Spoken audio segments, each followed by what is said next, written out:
생명의 도를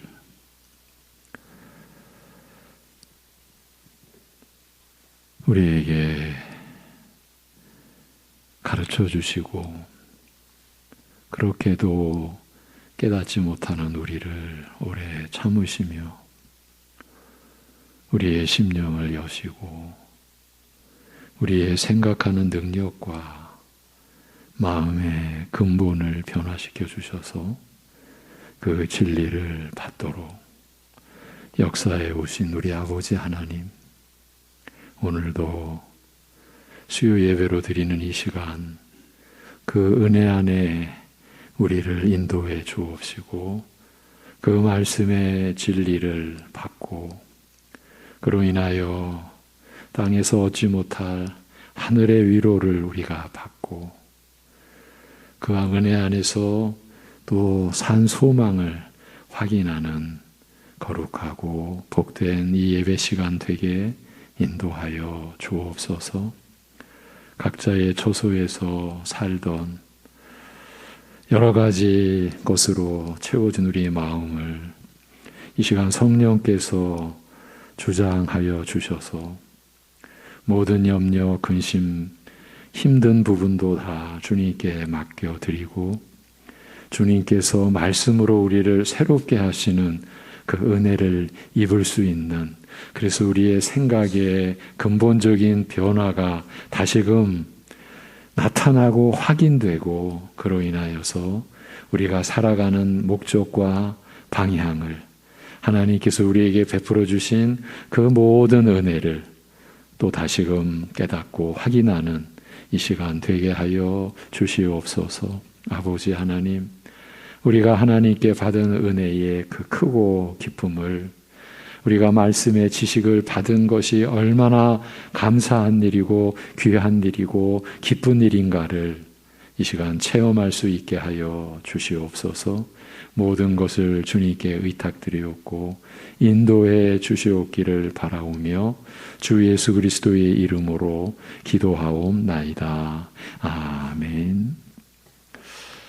오늘 누가복음 이제 15장으로 들어갑니다. 15장 1절, 2절. 이 사람이 죄인을 영접하고, 이 제목으로 누가복음 15장 1절과 2절 되겠습니다.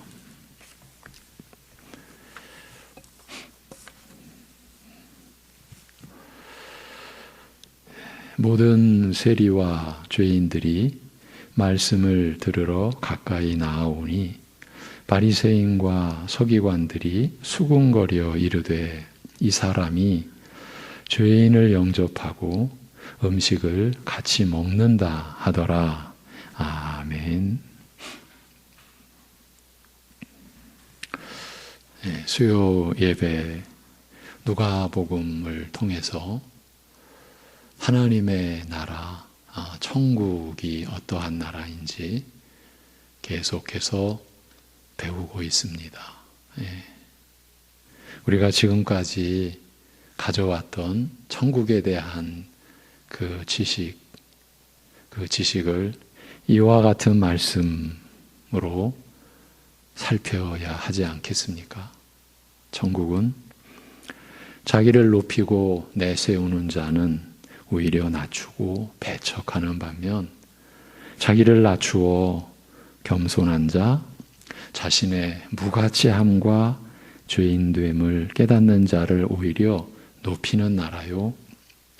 또한 가진 것이 없는 가난한 자나 저는 자나 맹인 같은 불구자를 초청하여 잔치의 기쁨에 참여하게 하는 긍휼의 나라라고 예수님께서 가르치셨습니다.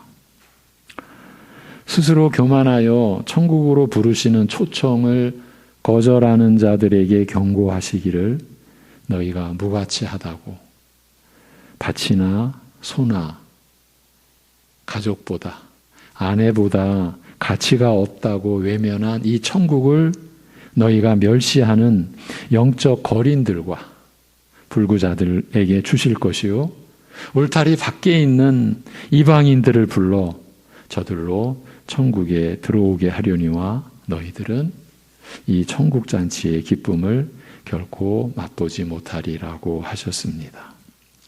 지금 예수님께서 자신을 위협하고 멸시하고 죽이려 드는 이스라엘, 그것도 지도자들에게 하고 계시는 말씀입니다. 그리고 이 천국을 얻는 자세, 영생에 이르기 위해 그리스도께 나아가는 자세에 대하여 가르치셨습니다. 이렇게만 봐도요, 지금 우리가 이 누가복음을 통해서 받는 말씀이 얼마나 중요한지를 우리가 느낄 수가 있죠. 비록 골목 다니면서 세리와 창기같이 영적으로 가난하고 망가진 자들, 심지어 울타리 밖에 있던 이방인까지 강권하여 천국에 들어오게 한 것이 사실이지만, 그러나 결코 하나님께서는 천국을 값싼 물건 버리듯이 아무렇게나 주워버리는 것이 아니라고 하셨습니다. 본래 주려고 했던 자들이 다 외면하고 배척하니 아무에게나 주워버리자고 하는 것이 아니라는 말씀입니다. 골목 나가서, 울타리 밖에 나가서 사람들을 불러다가 내 잔치에 자리를 채우라고 하신 그 말씀이 아무렇게나 주워버려라, 이게 아니라는 말씀이에요. 오히려 누구든지 자기 부모와 처자와 형제 자매와 심지어 자기 자신까지 미워하지 않으면 나의 제자가 될 수 없다고 하셨습니다. 천국을 부모와 처자와 심지어 자기 자신보다 더 소중하게 여기지 않으면 천국을 얻을 수 없다는 말씀입니다. 여러분, 우리 지금 이쯤만 해서도 앞으로 더 나아가지 않고 이쯤만 우리가 멈추어 이 말씀을 우리가 생각할 때 사실 우리의 오금이 저리해야 되는 것 아닐까 싶어요. 값진 최상의 진주를 발견하고 모든 소유를 팔아 그 진주를 사는 마음, 천국을 얻는 마음이라는 거였죠.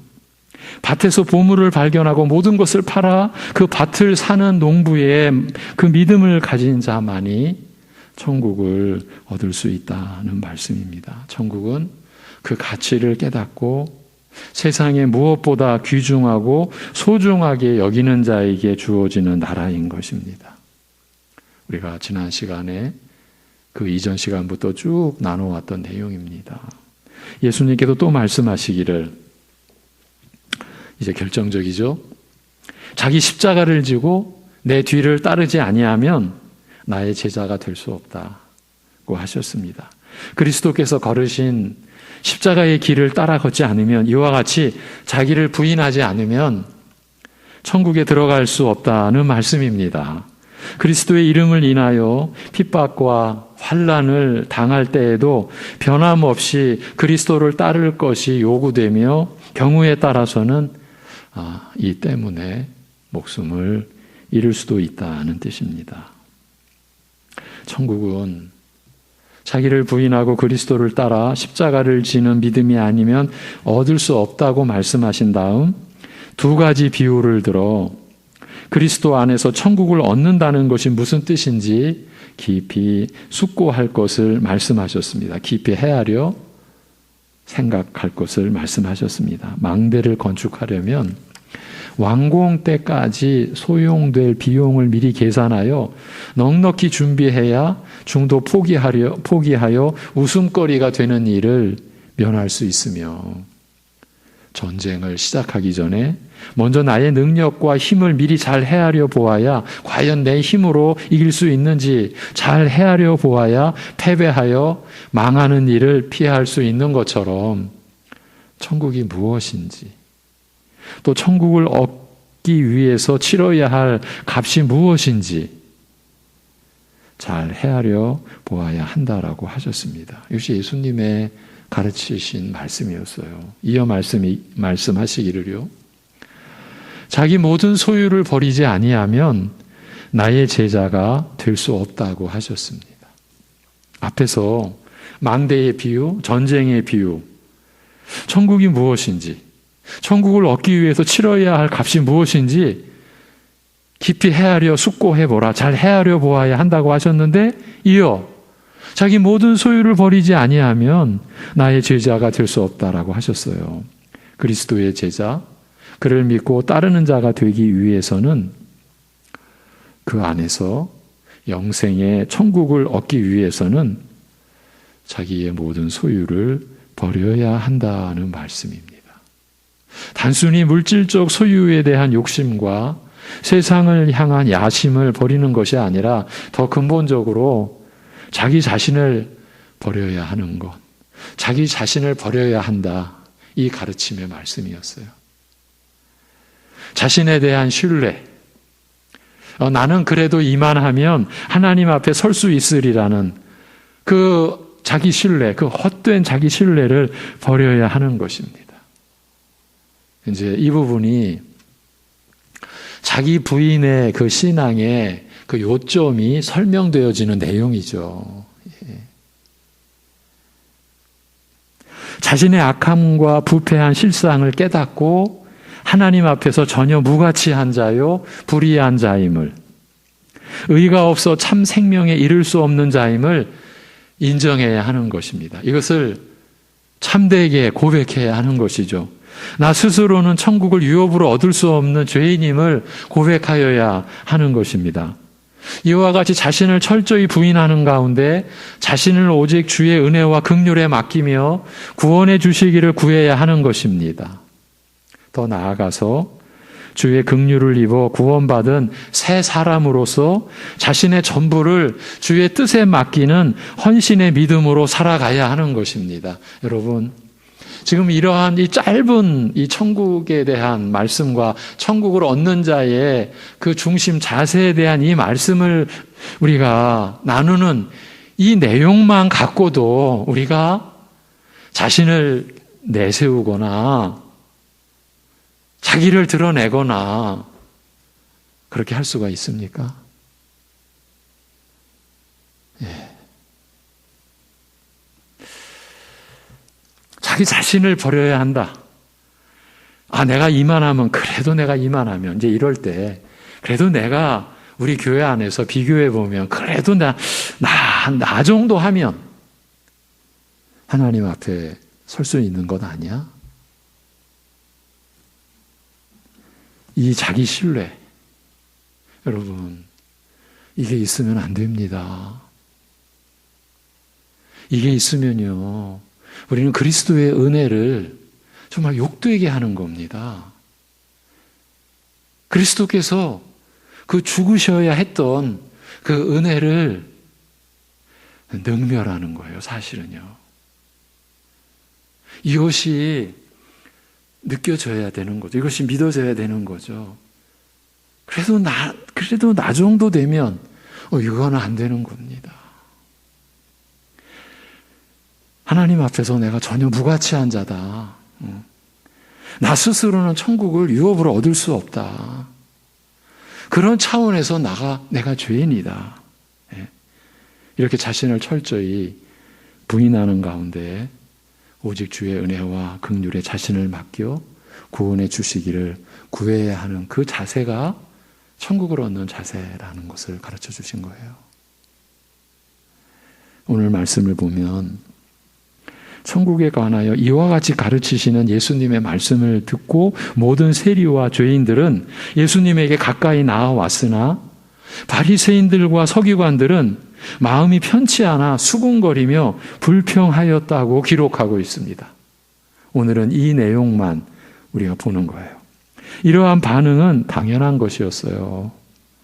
천국은 자기를 높이고 내세우는 자는 버림을 받고 오히려 자신을 낮추어 겸손한 자, 그 자신이 무가치하다고 깨닫는 자를 높이시는 나라라는 가르침을 듣고서 세리와 죄인들은 이를 기쁨으로 받아들일 수 있었어요. 자기를 의롭다, 경건하다 생각하는 사람은 자기를 낮추기가, 하나님 앞에서 자신이 전혀 무가치하며 아무것도 내어놓을 것이 없다고 인정하기가 참으로 어렵습니다. 이게 안 되는 일입니다, 사실은. 겉으로 겸손을 가장할 수는 있어도요, 마음으로부터 나는 하나님 앞에 죄인이요 무가치한 자라, 나는 아무것도 가진 것이 없는 가난한 자요, 다른 사람의 도움과 긍휼을 구걸할 수밖에 없는 영적 거린, 영적 거지라고 인정하기가 불가능한 거죠. 불가능합니다.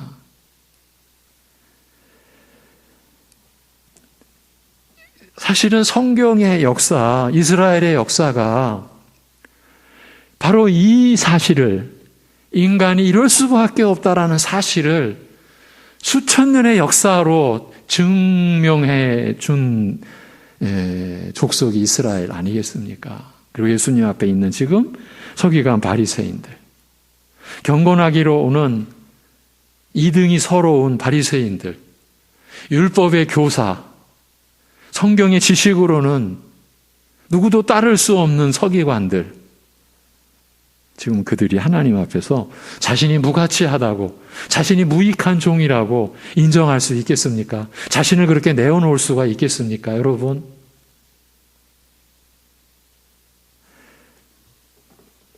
겉으로는 겸손을 가장할 수 있어도 마음으로 나는 심령이 가난한 자다, 이거 인정 못하는 거죠. 그러나 세리나 창기 같은 죄인들, 모든 사람들로부터 죄인으로 낙인 찍힌 사람들, 다른 사람은 물론이요, 자기 자신도 스스로 죄인이라고 인정해버린 사람은 이것이 비교적 수월합니다. 스스로 의롭다는 생각을 부정해야 할 필요가 없기 때문이요, 특별히 겉으로나 속으로나 겸손을 가장할 필요도 없이 그저 남이 알고 자기가 아는 대로 솔직히 사실 그대로 인정하기만 하면 되기 때문입니다.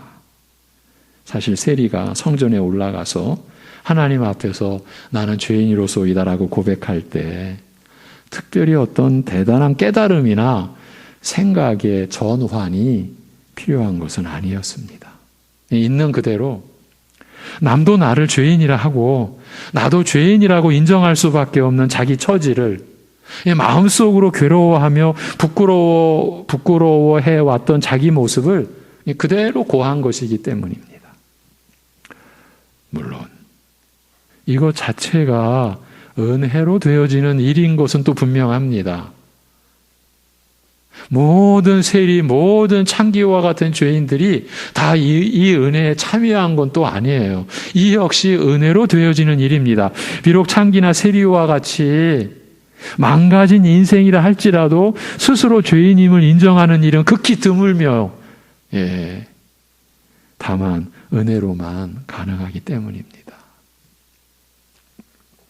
더욱이 천국에서는 이와 같이 자신을 낮추는 자를 높이신다고 하니 가난하고 보지 못하는 자, 맹인, 또 저는이, 잘 못 걷는 이러한 이와 같은 자들에게 사랑과 은혜를 베푸는 곳이라고 하니 세리와 창기 같은 이들은 그리스도의 복음을, 그리스도의 가르침을 기쁨으로 받아들일 수 있었던 것입니다. 자기같이 망가진 인생들에게도 소망이 있다 말씀하시고 천국은 바로 이런 자들을 위한 나라라고 말씀하시기 때문입니다. 그리하여 세리와 죄인들은 그들에게 소망과 기쁨을 주시는 예수님의 말씀을 더 듣고자 예수님께 가까이 이렇게 나아왔던 것이에요. 이들은 심령이 가난한 자들이었기 때문에, 영적으로 아무 가진 것이 없었기 때문에 가난한 자에게 주어지는 천국 복음의 가치와 소중함을 절실하게 느낄 수 있는 사람들이었습니다. 왜냐하면 이런 천국이 아니면 저들에게는 아무 소용이 없기 때문입니다.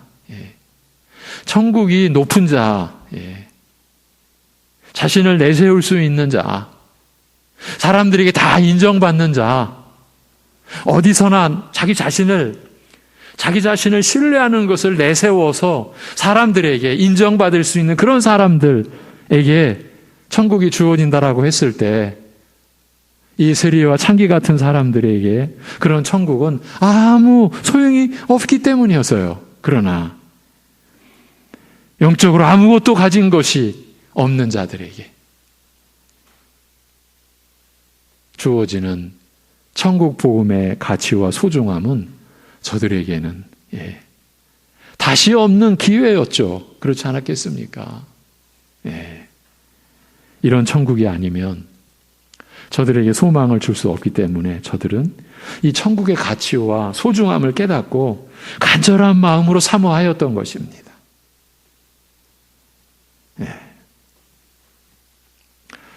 여러분, 이제 이러한 말씀을 우리가 받으면서 우리 자신을, 각자 자신을, 이럴 때는 내 코가 석자다, 이런 말이 우리에게 적용되어져야 됩니다. 자기 자신을 바라봐야 되는 거죠. 천국에 대한 이런 이해를 우리가 갖고 있나? 내가 갖고 있나? 그리고 그러한 천국에 참여할 나의 자세, 나의 중심인가? 지금 나의 신앙과 그 신앙을 나타내는 나의 삶이 이러한 천국에 대한 이해를 가지고, 그래서 내가 자신의 하나님 앞에서의 무가치함을, 그리고 전적으로 주의 긍휼만을 의지해야 할 자기 자신에 대한 고백과 그러한 믿음에 내가 서 있는가, 여러분 살펴야죠. 자기 자신을 돌아봐야죠. 그러면서 우리가 살아온 이 시대, 이 세태의 교회의 모습은 어떠했을까? 과연 이 현 시대의 교회가 이러한 복음의 진수, 천국의 가르침에 대한 말씀을 가감없이 받을 수 있는 교회의 그러한 형국인가? 우리 자신을 전체적으로도 돌아봐야죠. 여기서 우리가 하나님 앞에 기도해야 할 분명한 제목이 저는 주어진다고 보여집니다.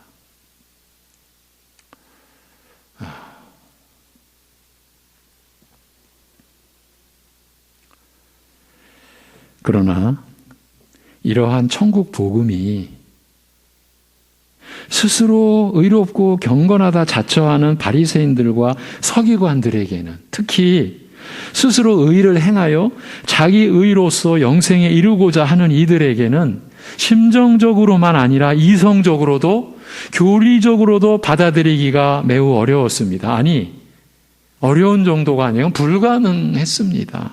이들은 스스로 의롭다고 생각하였기 때문에, 비록 완전한 의인은 아닐지라도 적어도 하나님 앞에 내놓을 만한 의로운 일, 영생에 이를 수 있으리라고 기대할 만한 어떤 자기 의의가 있다고 믿고 있었기 때문에 나는 하나님 앞에서 전혀 불의한 자라고, 무가치한 자라고 자기를 부인할 수 없었습니다.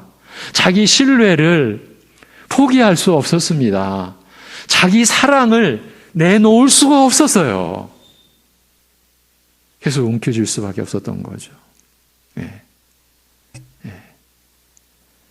비록 부자 청년같이 양심적인 바리새인은 내가 과연 이 정도의 선행과 순종으로 영생에 이를 수 있을까 의심하기도 하였지만은, 여전히 그런 양심적인 부자 청년도 여전히 자기 의에 대한 미련을 버리지 못하고 스스로 의를 행하여 영생에 이르는 길을 고집하였습니다. 이들은 정도의 차이는 있을지언정 예외 없이 스스로 의롭다,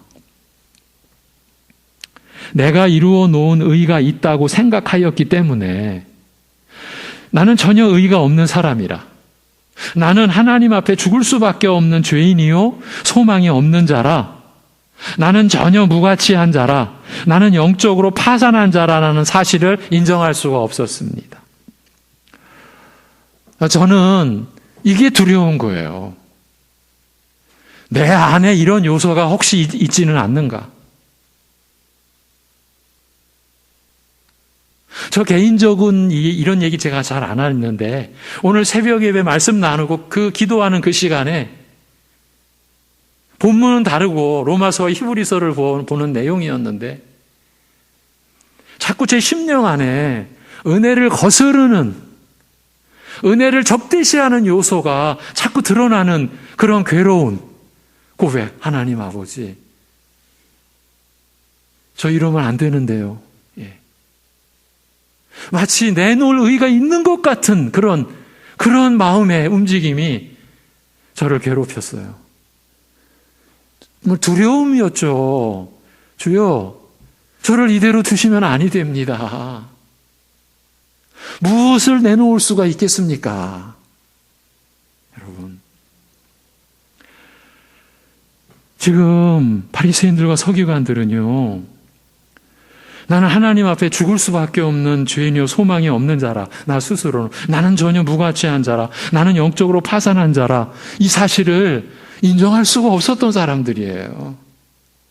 그런데 오늘날도 이러한 바리새인과 서기관들이 여전히 내 속에서도 꿈틀거리는 것 같고 우리 안에서도 보이는 듯 한다라는 게 그게 괴로운 거예요. 무서운 거죠. 더구나 이들은, 이 바리새인과 서기관들은요, 사람이 영생에 이르려면 하나님의 계명을 완전히 순종해야 하며 이것을 각 사람 자신이 스스로 이루어야 한다고 생각했기 때문에, 즉 사람은 자기 의로, 자신이 이룬 의로 영생에 이른다고 믿고 있었기 때문에요. 자기를 죄인으로 인정하는 자가 오히려 의인으로 인정을 받으며 영적으로 가난한 자가, 말하자면 자기의 의를 조금도 기대할 수 없는 세리와 창기 같은 죄인이 천국을 소유하게 된다라는 예수님의 가르침을 받아들일 수 없었습니다. 잘못된 믿음 때문에. 제가 여러분과 하나님의 은혜 안에서 영적인 씨름을 하잖아요. 예배를 드리며 말씀을 나눌 때마다 영적인 씨름을 하는 거예요. 어떤 씨름을 합니까? 우리의 믿음의 내용을 확인하는 씨름. 거짓 믿음, 전혀 말씀과 상관없는 잘못된 믿음, 그것을 색출해내기 위한 씨름이죠. 그 씨름 자체가 사실 하나님의 은혜죠. 선한 싸움이죠. 내 안에는 없어, 이렇게 자신할 수 있습니까? 성경의 역사가, 구약의 이스라엘의 멸망이, 그리고 예수 그리스도가 이 땅에 계실 때 함께 했던 이스라엘 족속들, 이제 예수님 죽으시고 부활 뒤 몇십 년 뒤 완전히 멸망하게 될 그 이스라엘의 역사가 우리에게 보여주는데요. 자기의 의로 멸망한 것 아닙니까? 로마서 10장 초반에 이스라엘의 멸망의 원인은 하나로 꼽혔어요. 자기 의예요. 하나님의 의를 내팽개치고 값없이 주시는 하나님의 의를. 여러분, 우리는 하나님의 나라를 구하는 사람이에요. 그렇게 삶의 목적이 주어졌어요. 그런데 산상수훈에 보면 하나님의 나라와 그의 의를 구하라고 했어요. 그 얘기는 뭡니까? 하나님의 나라를 구하는 핵심이, 요점이 하나님의 의를 구하는 것이라는 거죠. 근데 우리가 어떻게 하나님의 의를 우리가 얻습니까? 오직 그리스도를 믿음으로 모든 믿는 자에게 미치는 하나님의 의인이 차별이 없느니라고 하신 말씀대로 오직 하나님의 은혜로 믿음으로 얻는 거잖아요. 믿음의 법이죠. 행위의 법이 아니죠. 그렇게 바울 사도가 모진 고난, 고생, 환난, 고통, 어느 신학자가 말했듯 사흘에 한 번씩 두들겨 맞으면서 맞아야만 했던 그 복음의 그 보전은 오직 믿음으로의 은혜, 믿음으로만이 받는 하나님의 의의를 지켜내기 위한 싸움이었어요. 바울 사도가 가는 곳마다 유대인들이 쫓아다니면서 아니다, 행위의 의도 필요하다, 할례도 필요하다, 그것과의 싸움이었어요. 여러분, 믿음으로만이 의롭다함을 받는다. 하나님의 나라를 구하는 요점은 하나님의 의를 구하고 얻는 것에 있는데 오직 하나님의 은혜로 믿음으로만 받는다라고 하는 이 생명의 교리가 신약교회 2000년 사이에서 종교개혁 시대에야 겨우 꽃을 필 수 있었다라는 것이 여러분 상상이 되십니까? 사도시대 이후에 사도들의 제자, 속사도 시대만 들어가도 벌써 믿음의 진리는 가려지기 시작을 합니다. 인간의 의가, 인간의 행위가 복음을 집어삼키는 역사가 16세기까지 이어져 온 거예요. 그렇게 해서 개신교회가, 장로교회가 세워졌어요. 그런데 500년이 지났어요. 오늘날 교회는 500년을 거슬러 올라갔어요. 그래서 믿음의 의보다 행위의 의가 교회 안에서, 장로교회 안에서 행위의 의가 자신을 내세우는, 남보다 더 내세워야 되는, 그것이 내세워지지 않으면 자기는 밀려난 것 같은 복음과 거꾸로 수요 예배에서 지금 나누는 이 내용과 정반대로 우리의 의식은 곤두서 있어요. 누가 나보다 더 나서나? 섬기는 일이 이래서 어려운 거예요. 교회 안에서의, 말씀 안에서의 교제가 이렇게 어려운 거예요. 누가 더 나설 것 같으면은 끌어내려야만 했고, 이러한 일들이, 세상과 똑같은 일들이 교회 안에 일어나는 이유가 천국에 대한 오해, 믿음에 대한 이해에서 우리가 실족해 있는 것 아닙니까? 예수님을 믿는 것만으로 이미 우리는 영원히 넘치고도 넘칠 영광을 입었다. 다른 영광을 구할 이유가 없다라는 말씀을 우리는 못 받아들이고 있는 거예요. 예수님이 내 죄로 죽으신 그 은혜, 그 사랑, 이것과 견줄 사랑이 있어서는 안 되고 이것과 견줄 은혜가 있어서는 안 되는데 우리는 다른 것을 붙잡는 거예요. 그 모든 게 한마디 자기 의인 거죠. 여러분, 남들보다 더 많이 고생하고 사랑하고 섬기기 위하여 수고하고 고난을 받았어도 내가 한 것이 아닙니다라고 고백할 수 있는 그 믿음의 자유함, 자기를 신뢰하는 것에서 자유하게 된 그 심령이 저와 여러분에게서 누려지기를 저는 바라는 거예요. 그럴 때에 그리스도께서 여러분을 통해서 영광을 받으시는 거지 않습니까?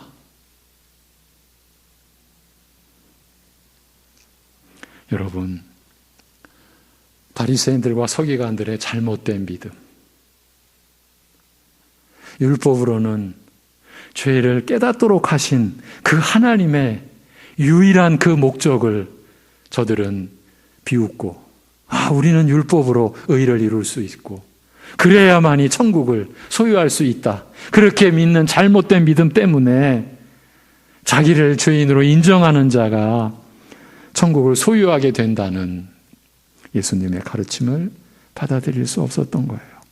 의인이라야 영생에 이를 수 있고, 죄인은 진노의 대상이요 심판을 받아야 마땅하다는 것은 삼척 동자도 다 아는 일인데, 스스로 자신을 죄인이라 하는 자가 천국에 들어가고 아무 의가 없는 가난한 자, 의에 굶주리고 목마른 자가 천국을 얻는다는 것은 진리를 부인하는 이단이 아닌가. 이 사람을 보라, 저가 참으로 하나님으로부터 온 자이면, 이 사람은 예수님을 가리키는 거죠. 지금 서기관과 바리새인들이 하는 얘기를 제가 대언하는 거예요. 이 사람을 보라, 저가 참으로 하나님께로부터 온 자이면 의인을 영접하고 의인과 교제하여야 할 터인데 어찌 죄인을 영접하며 어찌 죄인과 사귀는가, 어찌 세리와 창기들과 사귀는가. 이 사람의 행동 자체가 그 정체를 증명하지 않는가. 죄인과 한통속이 되어 진리를 왜곡하고 악한 교훈을 퍼뜨리는 자가 아닌가라고 이들은 수군거린 것입니다.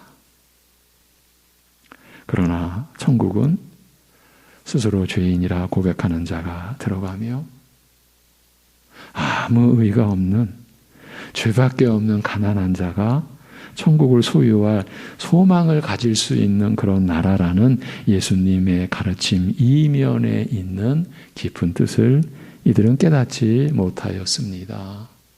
그가 오셔서, 그리스도께서 오셔서 죄인을 찾으시며 그 죄인들을 영접하시고 함께 사귀시는 참된 의도, 죄인을 자기에게로 부르시는 깊은 은혜와 사랑을 이해하지 못했습니다. 그들 자신도 실상은 의로운 자가 아니요, 결코 의로운 자가 될 수도 없다라는 사실을 모르고 잘못된 교리를 붙들고 있었습니다. 그리고 바로 자신의 이러한 영적 무지 때문에 그들의 마음이 격동된다라는 사실을 깨닫지 못했습니다. 그저 예수님을 비방하고 어떻게든 책 잡으려고 하고, 그렇게 되는 자신들의 문제, 자신들의 무지, 그것에 대하여 저들은 전혀 깨닫지를 못했어요. 자신들이 의로운 자가 아니요, 결코 의로운 자가 될 수 없다라는 사실을 모르고 잘못된 교리를 붙들고 있었어요. 여러분, 우리가 잘못된 교리를 붙들고 있으면 어떡하죠? 신앙생활하는데 교리는 신앙을 회방해. 이런 얘기까지도 교회 안에 그냥 저 구석탱이에서 들리는 소리가 아니라 교회 중심에 이런 소리가 또 위치하고 있는 그런 시대니까, 교리가 무슨 소용이 있어? 잘 믿으면 되지, 예수님을. 아니, 예수님을 믿는 게 교리인데 지금 이런 혼란 상태에 우리가 처해 있다는 것을 오늘 말씀과 곁들여서 여러분에게 알려드려요. 지금 서기관들과 바리새인들이 예수님 앞에서 보인 이 행태가 결코 2000년 전 그 예수님 앞에서의 어느 마을 안에서 일어난 일이 아니라 2000년이 지난 지금은요, 오히려 온 세상에 지금 이러한 행태가 만연해 있는 것은 아닌가, 이렇게 봐야 안전하지 않을까 싶은 거예요. 맺습니다. 천국이 어떠한 나라인가? 천국에 들어가는 자의 자세가 어떤 것인가? 거듭 말씀되어지는 이 누가복음의 이 진행되는 내용을 붙드셔야 합니다. 그리고 자기 자신을 확인해야 합니다. 우리가 이러한 믿음에 거했다면 정말 한없이 기쁘고 감사한 일이고요. 그래서 더욱 그 믿음을 우리가 잃지 않도록, 그래서 우리가 그리스도를 얻고 그리스도 안에서 발견되고자 하는 그 중심에서 실족하면 안 되고요. 그런데 내가 천국을 잘못 알았구나, 나를 내세워야 하나님이 그나마 또 인정해주고 어디서나 나를 드러내야 내가 천국에 그래도 들어갈 만한 어떤 자격, 이와 유사한 그런 생각, 그런 의식의 끄트머리라도 내가 붙잡고 있는 것은 아닌지. 여러분, 그렇다면 나는 자기 의에 속고 있는 거거든요. 자기 의에 조금이나마 관련된 입장에서는요, 나는 무익한 종에 불과합니다, 나는 무가치한 자입니다라는 고백이 나올 수가 없어요. 오늘 예수님 앞에 있는 서기관 바리새인들과 그 본질은 같은 거죠. 두려운 자리인 거죠. 여러분, 우리가 제가 너무 심각하게 말씀을 드리는지 모르겠지만은 그래야만 합니다. 우리의 의식이 살아있고 우리의 육신의 호흡을 하나님이 거두실 때까지요, 우리는 주 예수 그리스도의 은혜를 이렇게 붙잡고요, 그 안에서 내가 하나님 앞에 의롭다 여김받은 자로서의 그 은혜, 그 긍휼, 그 인자하심을 붙드는 자로 우리는 살아갈 수 있어야 합니다. 기도하겠습니다. 하나님 아버지,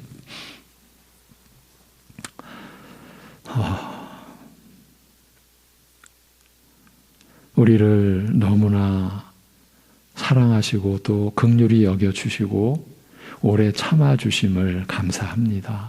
우리 안에 얼마나 많은 자기의가 때로는 형태를 갖추어 때로는 형태는 갖추지 않았지만 우리의 내면, 우리의 생각과 우리의 활동의 이면에 깔려 있는지를 주님 앞에 고백을 합니다.